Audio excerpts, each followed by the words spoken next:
నేను విజయవాడలో యనమల కుదురులో ఉన్నానండి. నాకు ఫోన్ చేశారు శారదా కాలనీ ఆఫీస్ నుంచి. అన్న బయలుదేరాడు రాజమండ్రి. అన్నకి ఉదయం 6 గంటలకి బాత్రూంలో పడ్డాడు.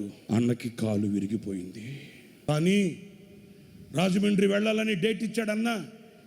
ఆరోగ్యం బాగోలేదు. ఉదయం బాత్రూంలో పడ్డాడు, కాలు విరిగింది. అన్న రాజమండ్రి బయలుదేరాడు. బ్రేక్ఫాస్ట్ చేయలేదు. నీకేమైనా అవకాశం ఉంటే వెళ్ళి అన్నను కలిసి బ్రేక్ఫాస్ట్ ఇవ్వగలరా అని అడిగారు నన్ను. పిచ్చోళ్ళలారా, ఏం మాట్లాడుతున్నారు మీరు? వెళ్ళగలరా ఏంటి? ఫోన్ పెట్టే.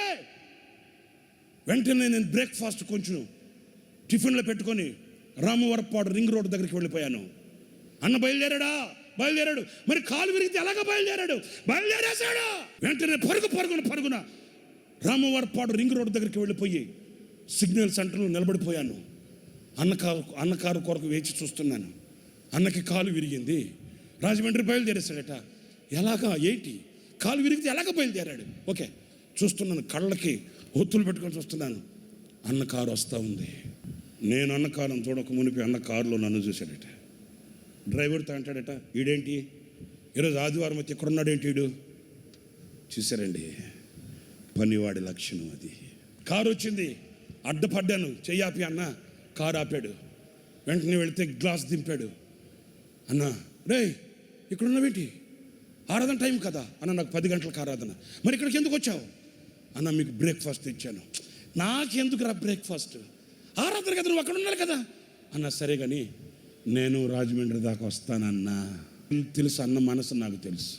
ఇలాగ జరిగిందంట కదా అంటే అన్న ఒప్పుకోడు. అందుకని నాకు అన్న మనసు తెలుసు. అన్నా, నేను రాజమండ్రి దాకా వస్తానన్నా. ఎందుకురా? కాదన్నా, రాజమండ్రి దాకా వస్తానన్నా.